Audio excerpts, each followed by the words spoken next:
बारामती लोकसभा मतदारसंघाच्या 2024 लोकसभा निवडणुकीचा निकाल आज लागला असून बारामती लोकसभा मतदारसंघातून सुप्रिया सुळे यांनी 1,53,048 मतांचे लीड घेत महायुतीच्या उमेदवार सुनेत्रा पवार यांचा दारुण पराभव केलेला आहे।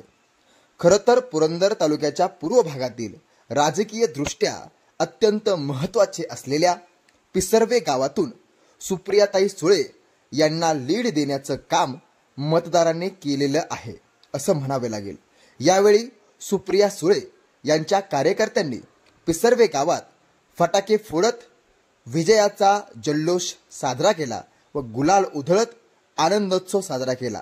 यावेळी संतोष कोलते, वैभव कोलते, साईनाथ कोलते, मच्छिंद्र कोलते, रोहिदास कोलते, सोपान वायकर, संदेश कोलते आदी कार्यकर्ते उपस्थित होते।